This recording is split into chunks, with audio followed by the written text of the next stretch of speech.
Have you ever been stuck on a weight loss plateau, trying everything and anything you can to lose that extra weight and reach peak health? We've all been there, but Noom's unlocked the secret to reaching the mountaintop. Go in micro. The Noom GLP-1 microdose program starts at $99 and is delivered to your door in 7 days. Start your microdose GLP-1 journey today at Noom.com. That's Noom.com. Noom. Micro changes, big results. Noom GLP-1 RX program involves healthy diet, exercise, and support. Individual results may vary. Meds and personalization based on clinical need. Not reviewed by FDA for safety, efficacy, or quality. No affiliation with Novo Nordisk Inc., the only U.S. source of FDA-approved semaglutide. Not available in all 50 U.S. states. Traffic may be locked, but savings isn't. Unlock the savings at Boost Mobile with unlimited wireless for just $25 a month. Forever. No contracts, no hikes, and you keep your phone. Unlock the savings at boostmobile.com/unlock. $25 forever requires customers to remain active on Boost Unlimited wireless plan. For full offer details, visit boostmobile.com.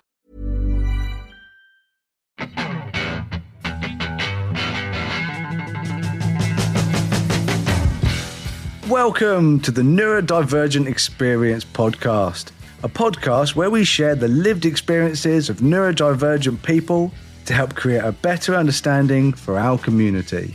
Join us every week as we bring you honest, raw, and inspiring conversations with specialists, advocates, and individuals who know exactly what it's like to live the neurodivergent experience.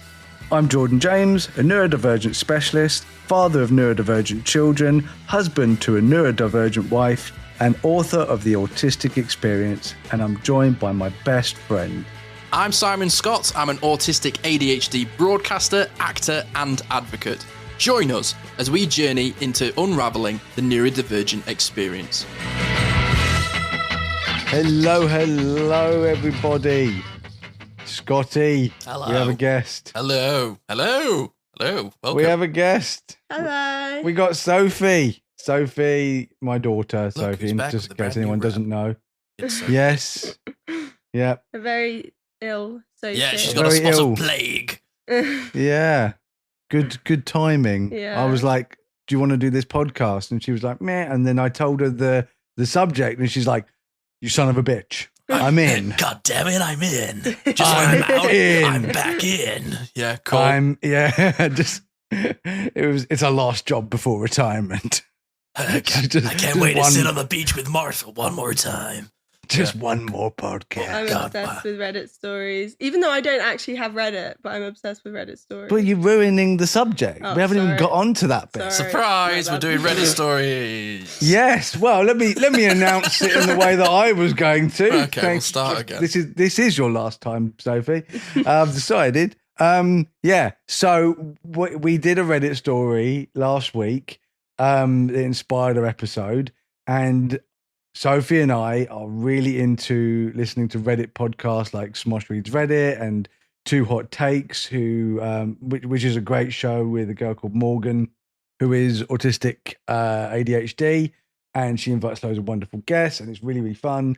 And I've been telling Scotty about it, and Scotty has really been into reading some neurodivergent Reddit stories lately. I've been reading Reddit for a long time, to be honest. You were like, do you want to do a Reddit episode once a month? And I think I'm like, yes, please. One, because they're awesome, and I'm really, really into it.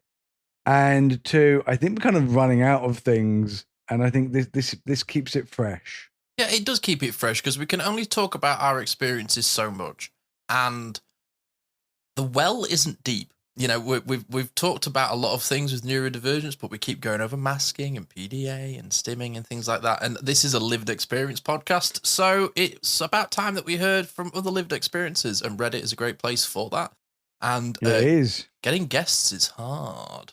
Yeah, we do have guests lined up. Promise you, we got some great guests lined up, but everybody is super, super busy. And then we're busy when they're free. And then we're busy when they're free. And some of them are in other countries, so it's a matter of timing. So we are trying, but we do have a guest, and that guest is Sophie James. Oh, yeah. Yeah, she's been forced to come downstairs and hang out with us, so everyone Yeah. appreciate it. Yeah, look, we're sharing a through- microphone. It's gross. I've got through my demand avoidance about doing it, and I'm here. Yeah, So you should. And so, So it we- begins. Let's We start. dragged her in Yes. with Reddit. So we got 3 Reddit stories for you lovely listeners. We would like some feedback on this. So please comment or send some emails whether you thought it was good, whether you want us to carry on. We'll probably carry on anyway because it's our show. Sorry. But if you really, really don't like it, let us know. And then we will decide if that is something we will continue with. But here we go.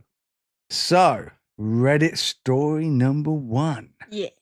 This is from 4 days ago. Thoughts on neurodivergents who lack empathy, in brackets, bad man autism. Which, can I just interject, is a sick rap name.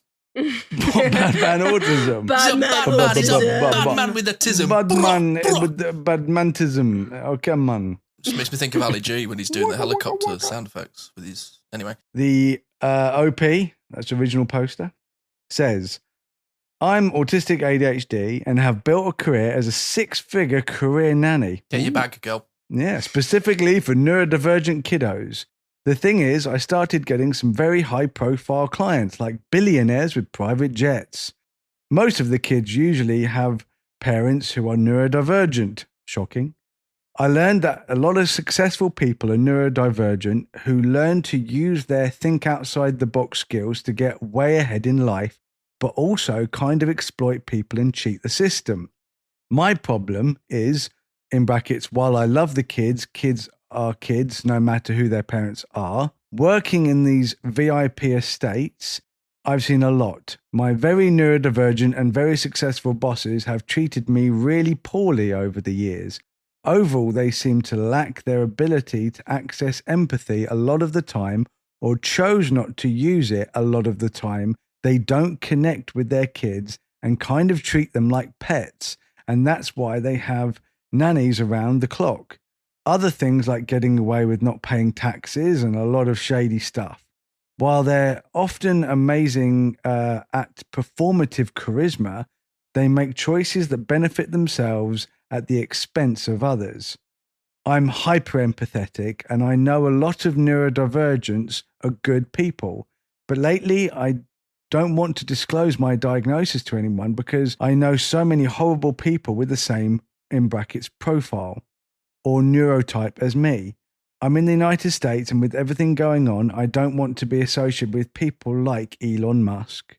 I know I'm kind of jaded, but I've met humans like him, worked for humans like him, and I know it's trauma related, but can you guys help me feel less shame for making this association? Okay, that's a bit messed up. She's done For you in making there this with- association. Yeah.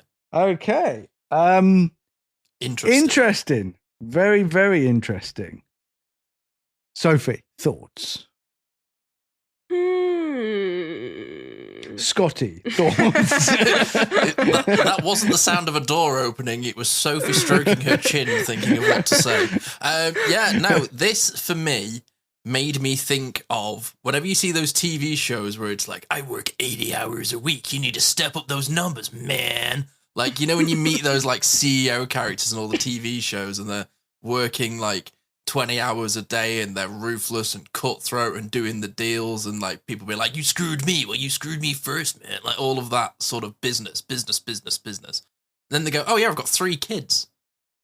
Like, oh, how are you going to have a relationship with those 3 kids if you're super, super hyper-focused on your career and your job of being a cutthroat business motherfucker? Well, can I just say that I had an abusive mother who was definitely neurodivergent, looking back. She was horrible to her kids. It was all about her. It was all about how she was treated and she needed to be special, and everything was about putting us in competition with each other. It's this lack of empathy or lack of showing of empathy isn't exclusive to billionaire assholes. Yeah. It is a thing that narcissists do.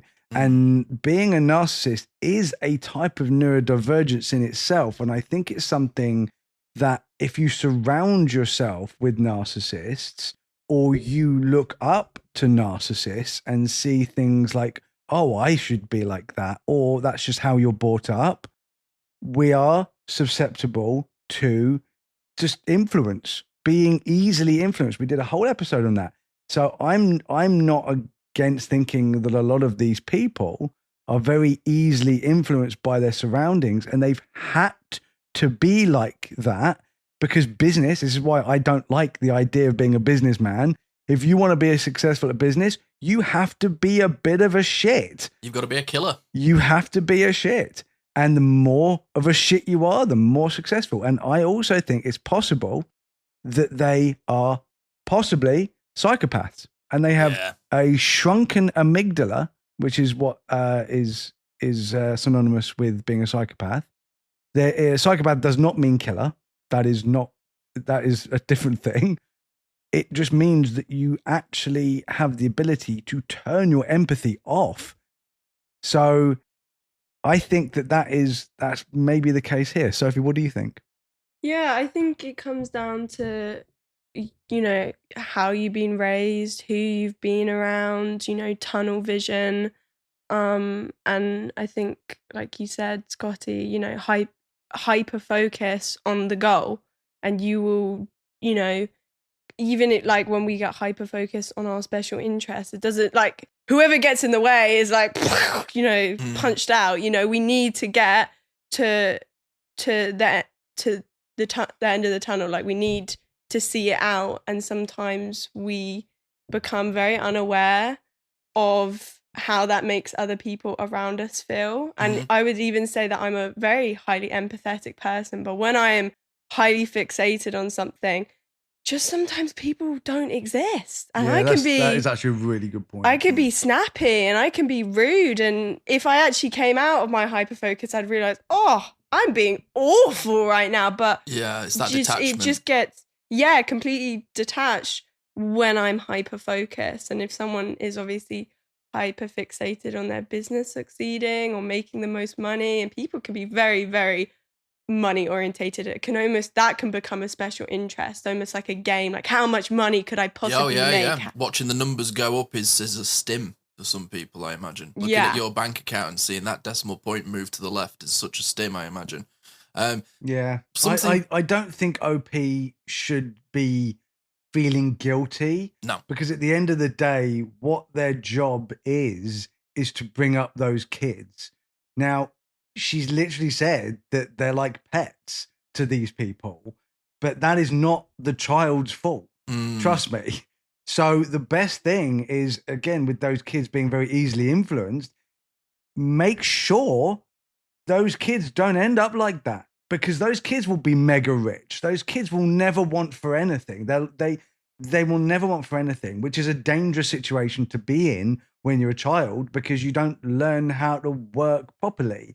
Now, depending on how disabled these kids are, depending on, how their neurodivergence is affecting them, if they are more capable, then she should be like making it her mission, very well-paid mission, to bring those kids up better than their parents would ever. So I think that she should carry on doing this and just focus and never, ever, ever be embarrassed about being neurodivergent. One thing that I will say, which has made me think about a few things when you were discussing psychopaths, one of the links to psychopaths is early head trauma, which is related to a form of synaptic pruning due to injury.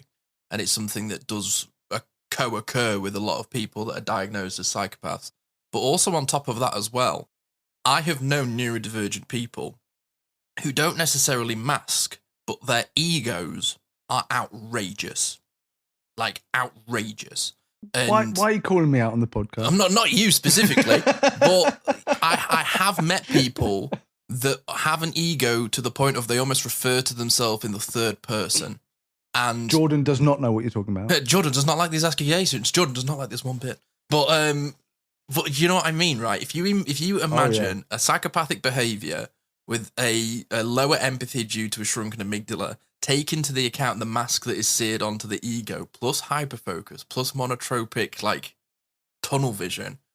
Oh, there's going to be some really cold, harsh people out there. And unfortunately, the reason as to why businesses like JP Morgan and things like that are so ridiculously successful is because they've got cold, hard motherfuckers that work there that can work 18 hours a day and look at somebody on a spreadsheet and go, I'm not ruining a family, I'm saving the company money, off you go.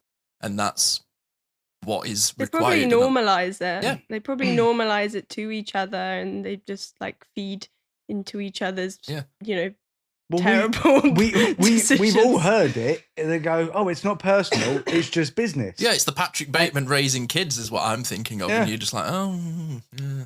But that's also the thing. It's a lot about how you're raised as a person, and every neurodivergent person is raised in a different environment. And a lot of the time, empathetic understanding is something that we can naturally be like that could be our natural strength, but it's also something that everyone can learn.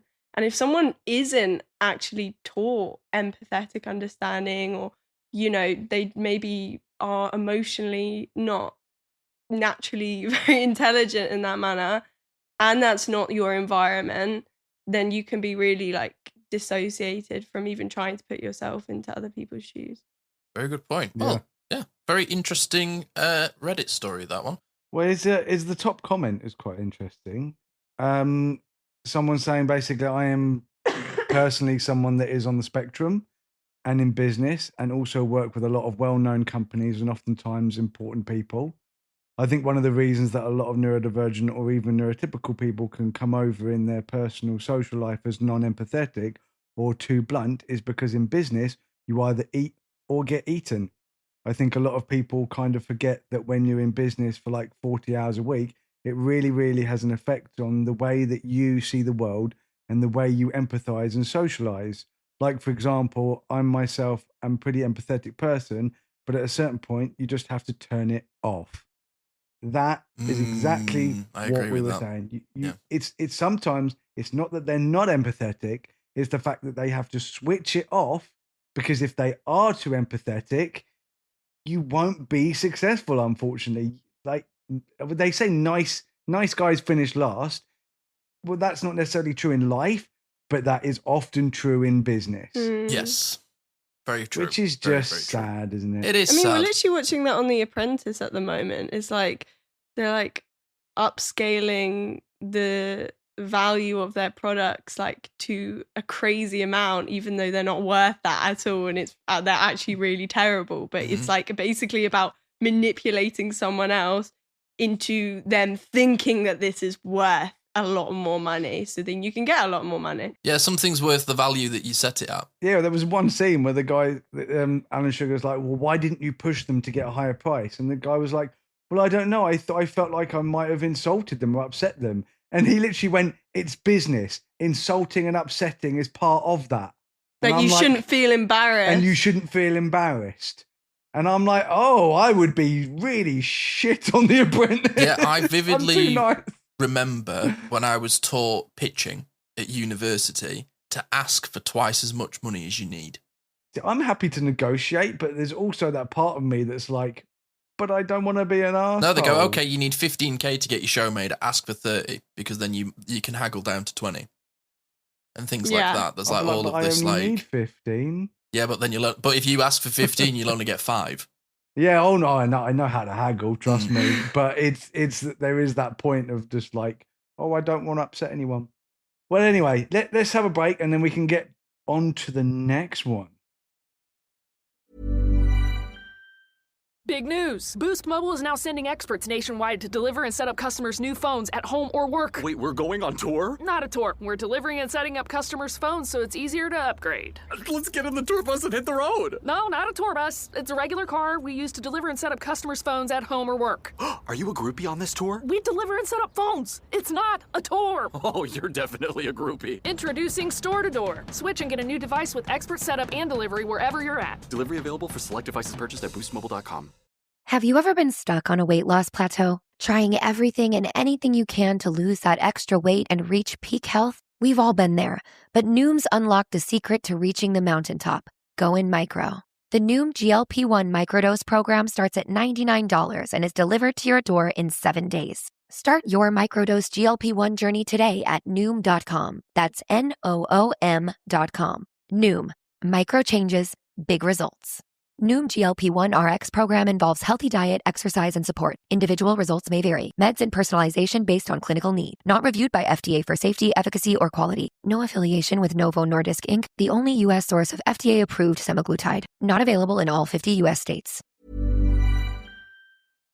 Hi, everyone. It's Ashley Dupuy, the in-house therapist here on the Neurodivergent Experience and host of Mindful Mondays.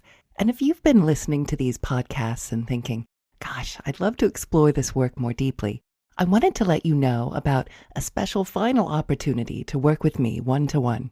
So I'm gradually bringing my regular one-to-one practice to a close so that I can focus more on group work and recordings and other new exciting projects. But before I do, I'm taking on a small final round of one-to-one clients for a 6-session journey running from May to the end of July. So if this work has been resonating and you feel called to work with me directly, now is your last chance to do so, and I'd love to hear from you. You can register your interest by emailing me at integrativeiom@gmail.com or find out more at integrativeiom.co.uk.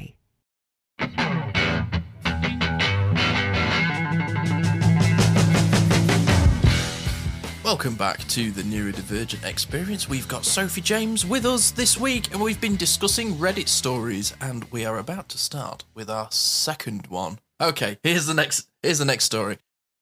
Did I find my people? Thoughts on addiction and neurodiversity. And this is the original post. My journey has been an odd one.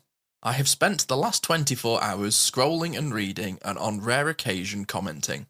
In short, I believe I have been using alcohol and drugs to self-medicate for decades. Brackets, I am 51. And I'm recently diagnosed for the first time as being in the spectrum of autism. Yes, he was an actual neurologist handing me actual papers and stuff. Took me a year to get a diagnosis after many years searching. First on really good health insurance, now on Medicaid, after a long career as a really good, albeit drunk, software engineer. Mostly it was bipolar, no major depressive, no antisocial personality, no borderline. Well, what about his PTSD? All symptoms thrown at him. I don't see a lot of mention of substance abuse in this sub, which is actually nice. I spent a lot of time in the other ones talking about addiction, but never really seeing eye to eye with other addicts. I think I just wanted to be normal, but I'm okay with not being. By the way, I am totally in a great place right now, happy to just put a path I can go down. In fact, I am eating ice cream and enjoying a movie from my childhood. That would be the 80s, a golden movie era. Are there other neurodivergents that use substances to try and be normal? I feel like I'm starting to narrow down the individuals that are kind of my tribe. Feel free to also send me a message. I think I'm getting closer. Thanks. I love this one because I love this for him. I love the fact that he's figured out who he is at 51. It's kind of sad, but at least he's got there. But also he uses in the spectrum, and I'm like, wait a minute. I came up with that. Yeah, that really tickled me. Does this person follow me? Hope it wasn't a typo. I came up with in the spectrum, which is like just I never ever see it, and it's the first time I've actually seen it where I haven't written it, which I think is really really great. But yeah, this is a story old as time, and I've known quite a few people that have used substances, including myself when I was younger, just to feel like you have the confidence to fit in. But at the end of the day, that is the point, is that we shouldn't have to pretend or try and be someone else to fit in. If we can find our tribe, then you can just be who you are, which is a beautiful thing. And who doesn't like eating ice cream and watching, 80s movies? I love that part of that. That was. I think we should do that after this. Yeah, we know what we're doing today. Oh, cool. Yeah, no, this one sort of very personal for me, because this is very similar to my own experience of I used to smoke a lot of weed at university, and I used to hang around with a lot of stoners, and all of them were neurodivergent. And it was because the sort of reaction that people would have when they would smoke together. They would all relax and unmask and be silly, and it would be a space where you would be expected to be silly and goof around and have fun and just eat and watch movies and chat shit. And it helped me find people that were really similar in my aspects, and I've had an up and down relationship with substances and alcohol. But I agree, there were so many times where I would be in so many social situations, scripting in my head, or like trying to think about what to say or how to be myself. And as soon as I would have maybe 1 or 2 drinks or half a puff of a joint or a little bit of something else, and it would amaze me how confident and chill I would feel while everyone else around me was like high and buzzing and pranging out, and I would be the complete opposite. I would actually mellow and get really chilled out. And it was one of the things that actually alerted me to being neurodivergent and having ADHD after doing a bit of research and reading on the relationship between the two. But that's just my story. It's interesting to see that I'm not alone in that. Sophie, what's your thoughts on this little tale? I feel like I see a lot of people at uni go through that experience as well who are neurodivergent.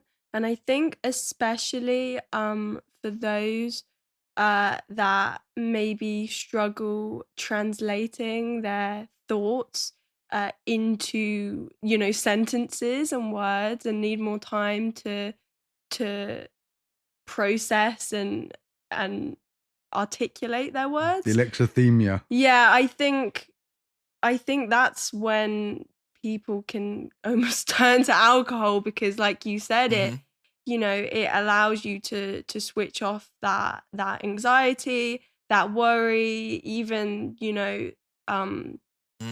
just increase, what am I trying to say, like increase the thought process. So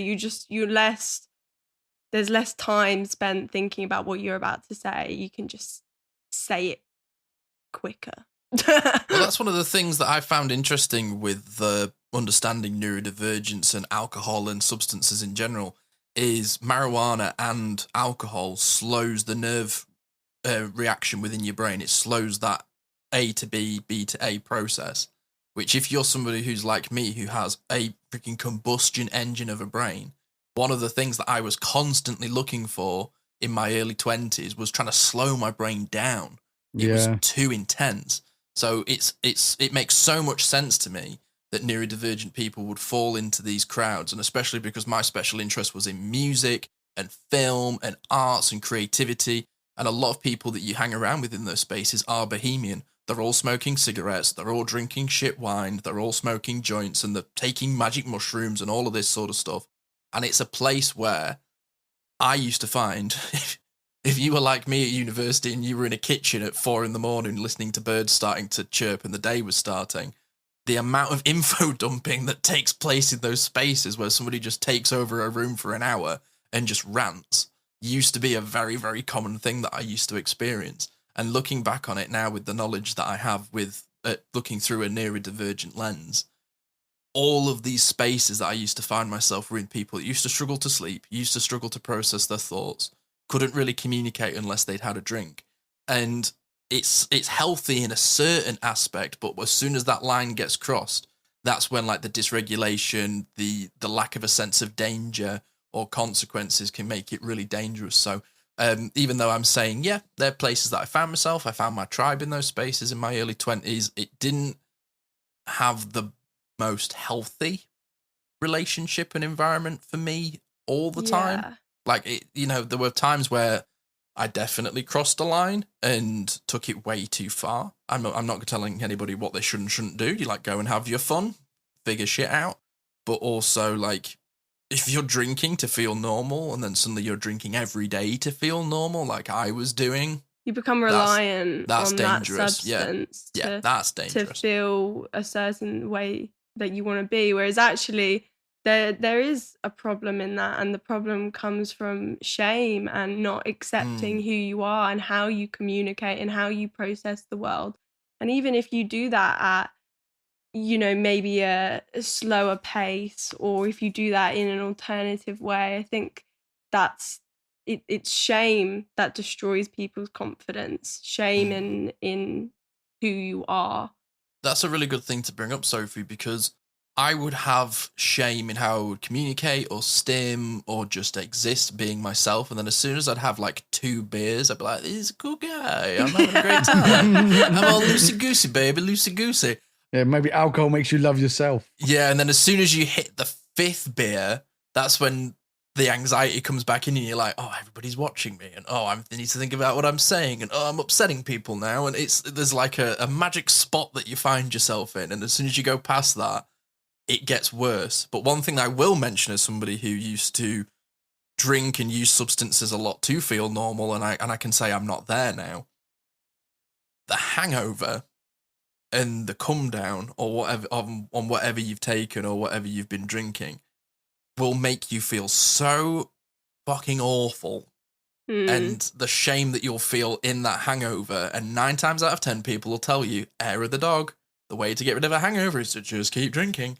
And that's when you can get in a really dangerous way, because when you're doing things like that activate dopamine, you wake up the next day with a dopamine deficiency, which obviously for neurodivergent people is kind of the problem. So to help yourself in the moment by taking substances, you're actually punishing yourself and having a detriment to your future self later down the line. It's just an endless cycle. It's just an endless cycle. And I got myself stuck in that loop for about 5-6 years, and I did myself a lot of damage. So yeah, be careful out there, guys. Yeah, I think the other thing with OP is when he's talking about that when he tried to get diagnosed in the past, you know, they've come back and they're gone, oh, it's bipolar or major depressive. Or I got bipolar for about a year. Yes, it happens so often because it's almost like you know there's something wrong with your car, and then you take it to the garage and they'll tell you that it's all these different things, but you know for a fact that it's the brakes because you press on them and they don't work, and you're like, well, it's the brakes, and they're like, well, it could be this and it could be that, and they just spend forever beating around the bush. The thread of your tires. Yeah. And this is the thing about the whole autism thing, especially, and it seems like this person is probably in the States because they talk about getting their insurance and stuff like that. Medicaid. Medical insurance. And it is that stereotype of autism still. There is a stigma behind the whole idea of autism still all around the world, let's be honest, but especially in the States, because that's where it all comes from. That's where the idea of whatever we think autism is usually comes from the States, because the States has the biggest influence on the rest of the world, especially when it comes to, you know, media in general. So I think that you know, it is sad to have, because he sounds like he's been through the ringer, which is probably another reason why he's turned alcohol 51 as well. Yeah, 51. But it's good because he seems to have be finding his tribe. It would be nicer if he got off the alcohol, I'll be honest, but that doesn't really sound like that's his deal. And reading some of the comments, I won't go into them too much, but they basically just were like, yeah, I do that too, and I'm really into doing like microdosing and drugs, and they really help me. And that's fine if that works for you. It becomes a special interest for people very quickly. It does, yeah. If that's what you're into, I'm not going to recommend it. I don't personally agree with doing drugs in order to help you fit in. I think it's much better just having therapy and finding yourself and accepting yourself. But if you enjoy drinking and doing drugs, then I guess that's what you enjoy doing. And yeah, maybe try collecting pop characters. I'm just so the complete opposite. I cannot stand being hungover and just like I'm already so intense. More like alcohol with me. Do you know what? It's crazy, Sophie, to think about. I used to wake up in the morning and have a drink just to try and go into lectures. Like it got to that point. I was in a bad way. Yeah. And now it's like bad. I have like one beer and I go, Yeah. I'd much rather have a Fanta lemon if I'm honest. Yeah. The answer isn't keep trying to mask. The answer is try to accept who you are. Find Right. your crew. Indeed. Right. So let's have one more break and we'll get on to the final Reddit story. Oh my gosh.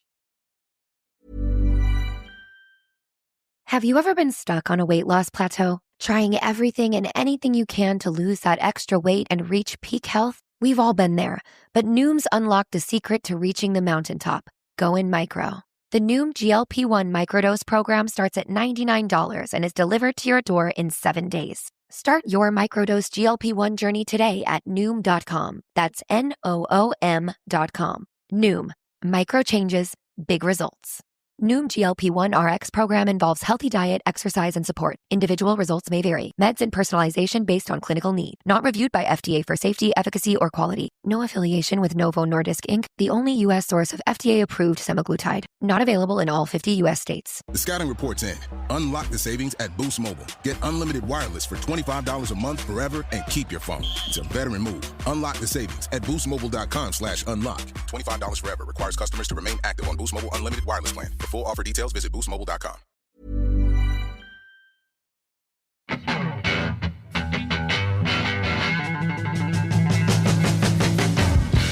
Welcome back to the Neurodivergent Experience. We hope you had a lovely break. We had a lovely break because we were reading Reddit stories, and that's what we've been discussing today. And for our third and final section, we have our third and final story. Should I go? Yeah, do it. Okay. Does anyone else cry a lot? Is this part of neurodivergence? Yes. Yes. Yes. End of story. End Yeah. of story. Now, here's the rest of the story. Any strong emotion that I have, tears. What I hate the most is when it happens at work, and it has been because I'm stressed. I'm at a new job in an environment I've never been in. I fucking hate that I cry because of stress. I can't help it. I get over it, but still crying. Even when I'm happy, tears. Fucking crying. Gah! I had just adjusted to this because I'd been WFH for 5 years. But now that I'm back in the office, people are like, don't cry, it's okay. Or just, it's like an emoji that's like, It's the deadpan, but is it like a rally? Oh, rally? No, it's like a one eyebrow up. It's like, Oh, it's judgy little face. Yes, judgy face. A little bit. I hate it. Edit, and I work in mental health care. Oh. Oh. I mean, personally, I'm rather jarred by Sophie's Oscar-worthy performance. I'm gonna keep Yeah. running. That was great. But yeah, every time I hear my daughter say the word fuck, it just sends a shiver down my You're spine. like, oi, Fuck. language. Oh my God. Language. She's 22, but I'm still like, young lady. Yeah, I don't like it when my son swears either. It's not a gender thing or a sex thing. I don't know, when my kids swear, but I just hear Simon when he's playing video games going, fuck it. I'm just like, He learned from the "Ugh." best. Shut up. Anyway, back to the Neurodivergent story. C, neurodivergent 2. Anyway, back to the Reddit story. I am a big crier. You are this girl. but- Except you don't work. But because I take ADHD medication, ever since taking ADHD medication, I really cry out like very minimally compared to the average amount of crying that I do. It's a lot less just like I can't cry when I'm taking ADHD medication until something really, really upsets me. But pre-medication, it's bad. It's bad because it's such an external way to show people how you feel about certain things. Oh, And it's almost like you can't switch it off. It's just like water just starts running from your eyes. And you just, it's very intense. So, I completely agree with that, Sophie. I used to be a huge crier before I started taking ADHD meds, and now I do take ADHD meds. Sometimes something sad happens on the TV, and I'm there in my head going, you cold, hard motherfucker. That's what I do! I genuinely, I just go, I'm really upset. come on, tears, where you at? Like, I'm so used to being the opposite of I would be at work and somebody would tell me off and I could feel them coming and I'd be like, you get back in there, you motherfuckers. And it would happen all of the time. Like, I experience frisson. So, like, I listen to music and I have a very emotional effect to the point of I can be in a record shop listening to a song that comes on and it will catch me in I suppose, the right way, the wrong way. And I will just burst into tears randomly. I will be in the street and I will see a pigeon with only one foot looking really sad and I will start crying. Like, this is something that I used to experience a lot. Like, It's funny that you think it's funny. but that's what I mean, right? I used to just cry at stuff. I would go and watch a band that I didn't like, and I would be stood in the crowd at a festival going, oh, I'll see how these guys go. And the vibration would hit me in such a way that I'd be crying. I would have that perception sensitivity of, wow, people are going to look at me and think I really love this fucking band, when really I'm just here and I'm only crying because of the vibrations are hitting me in a way that's giving me a I'm glimmer. crying because I hate them and I'm stuck. I Yeah. can't move. Yeah, exactly. And even worse when I used to like be in relationships, or I was dating somebody and I wanted to break up with them after the third date, and then I would just start crying as I was trying to break up with them, and I just feel like a big old wimp. Yeah, I think I've talked about this before when it comes to meltdowns, is that they represent in many different ways, but most of it is two particular ways. One is loss of emotion in anger, so loss of self-control, of, throwing things, punching things, hurting ourselves, things like that. That's very much my profile before Ashley helped me. And with Sophie, I always notice this, is her profile is very much, she would just cry. She would just cry, and she'd be sitting there going, I don't want to cry, and tears streaming down her face. And it was just part of the meltdown. And I would just be like, okay, this is what it is. She'll cry for other reasons, simply because she's a very emotional person. I am also the same. I don't think I can go through a single movie of any of the Lord of the Rings trilogy without crying at the exact same places every single time. Yeah, it's me. Boromir's death. Oh my God, I will cry right now. I will Aragorn tear, kiss that man on the head right now. But it's the same. I mean, I've watched I Swear 3 or 4 times now, and I'm still got tears in my eyes of each point at the same point. I'm just an emotional person, and it doesn't matter how many times I've seen something, I'm still going to have that exact same emotion, and it's going to come out in tears.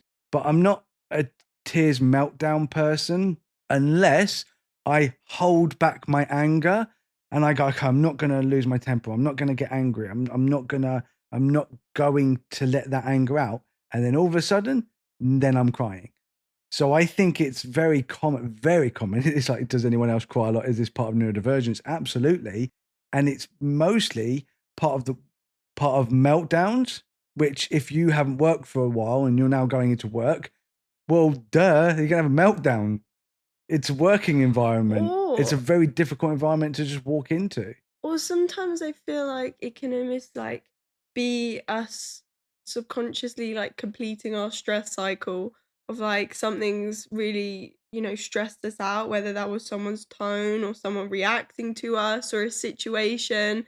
And we've built up this, stress and intensity internally. And I think maybe for someone like me, it doesn't even have to be that deep.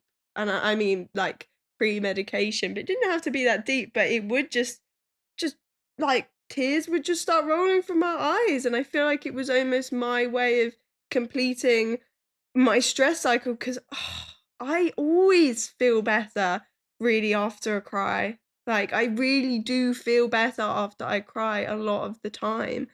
I sometimes deliberately will put on music that I know that might invoke that emotion, because it does, and it could, and I absolutely believe this could be another stim. I was just about to say this, dude. When I'm really struggling or I'm stressed and I feel like I want to cry and it won't come out.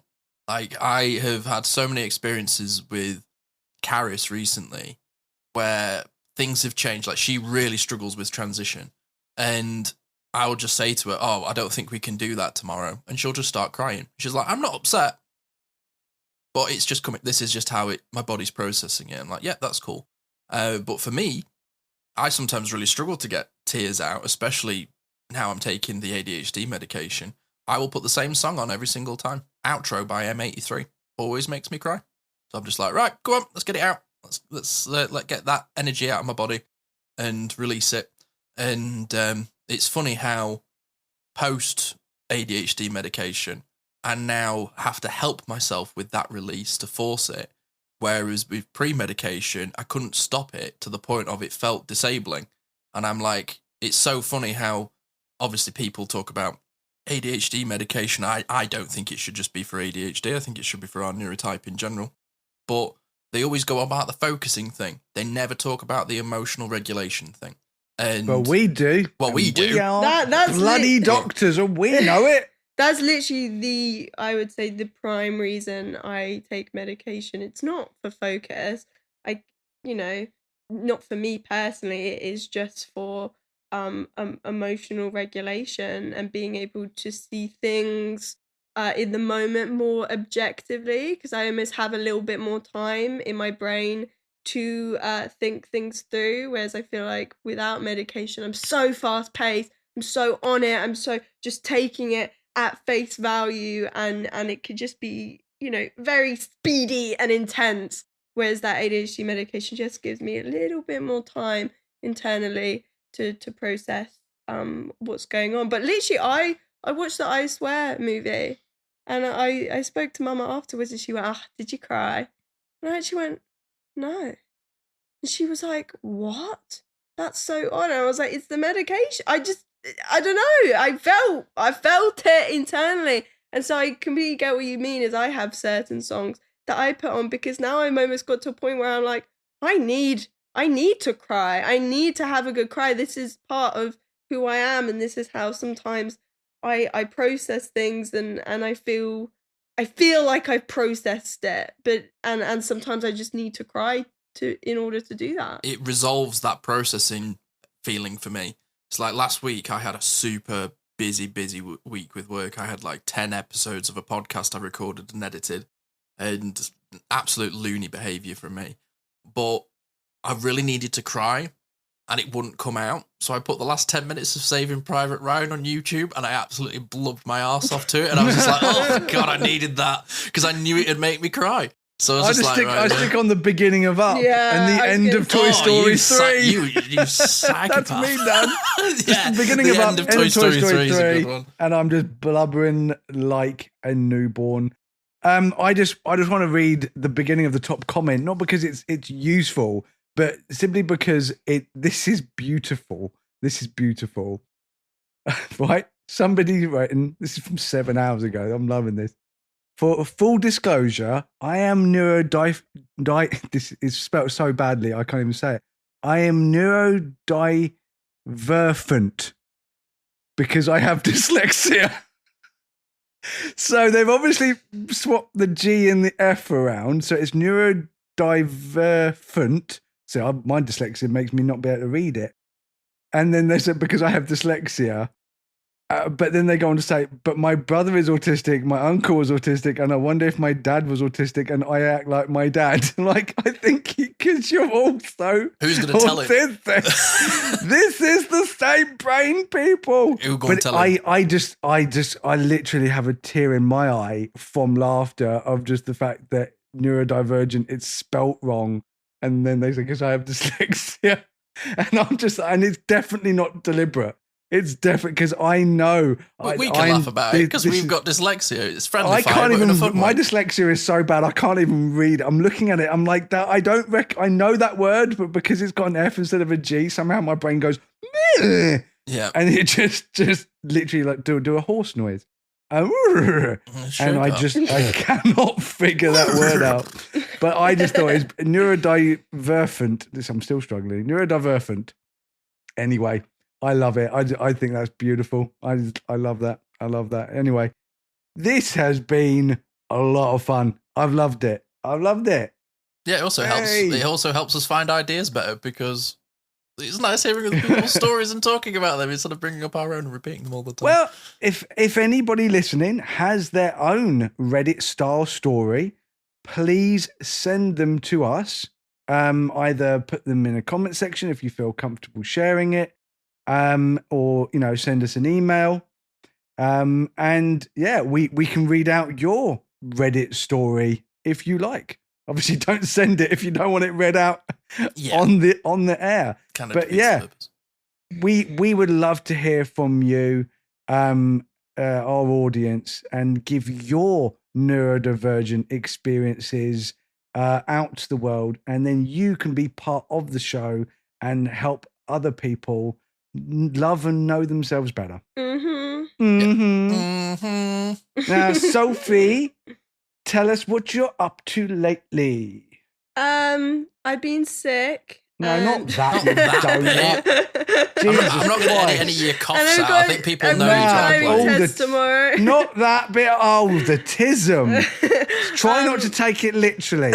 I'll help you out. What job have you been doing since you left university? So I've been doing neurodivergent mentoring, peer mentoring. I've been doing that since I was 18 years old, but I'm making this my life now because it's something I'm very passionate about. It's something, it's my special interest, neurodivergence, and how we can accept ourselves and look after ourselves and, live the most fulfilling and enjoyable life we can.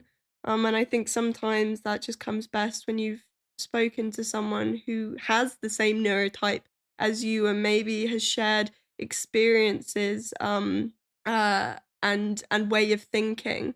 And I know that I could be a bit of a maniac and maybe not stop, speaking, and I speak very quickly. But internally, we are probably going through very, very similar processes and way of thinking. We just might externally communicate that differently. And you've also been doing training as well, haven't you? Yeah, I've been doing a counselling course.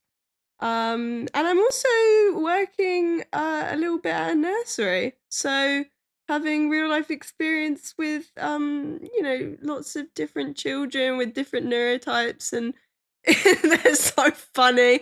So there's so much that I'm learning and will continue to learn. This is something I'm so passionate about, and I just, I want to be there for other people to be able to have open discussions and conversations about, our strengths, the things we find challenging, the way we view ourselves and the world, and how we can kind of combat those societal pressures or standards that are always placed upon us. It's very, very important to me. So I welcome anyone to get in touch with me and book a welcome session. And how do we do that? You visit my website or you email me. I'll put it in the link. It's all in the We're going to link it, people, or go onto Facebook and search for Sophie James's page. And I'm just absolutely blown away. She decided that, she didn't want to work for other people. She wants to work for herself. She wants to be independent. And she's been absolutely just hitting the ground running, just doing an absolutely brilliant job. Nice. Yeah, I couldn't agree more. The best thing that I ever did when I was learning to figure out who I was as a neurodivergent person, it wasn't going to a doctor and being handed a leaflet that was written in 1999. It was talking to people that have lived experience and actually other neurodivergent people, and using a tribe mentality and learning from our elders. Like, the best advice I could give anybody that's either a neurodivergent parent or a neurodivergent teenager or even somebody that's in their 40s, speak to an elder, whether they're 20 or 50. If they've got 5-6 years of unmasking ahead of you, speak to them, see what they know, see how they feel about life, and you'll learn a lot about yourself. I promise you. But your mentoring is for everyone. It's not just for kids and teenagers. It's for everyone. It's mentoring for adults as well. Late diagnosed. At the end of the day, it's all about just having those discussions and learning how we can accept our neurotypes and work with who we are instead of trying to constantly change who we are to fit societal standards. Exactly. Yeah, raise your fist, people. Love that. Peace. Yeah. Right, bye everybody. This has been your neurodivergent experience Reddit episode. We'll be back with more of these, I think. Hot topic tomorrow. Bye! Nightly bye. Thanks for tuning in to the Neurodivergent Experience. We hope today's episode sparked something for you, whether it's a new idea, a bit of validation, or just a moment of connection. Remember, new episodes are every week, so be sure to join us for the next one for more conversations and insights into the neurodivergent experience. If you've enjoyed this podcast, help us grow. You can do that by rating and reviewing this show. Your support makes a huge difference in helping us reach more people who could benefit from these conversations. You can connect with us on social media. Find us on Instagram, Facebook, TikTok. Just search for the Neurodivergent Experience. Thank you again for listening, and until next time, take care of yourself. You're not alone in this journey.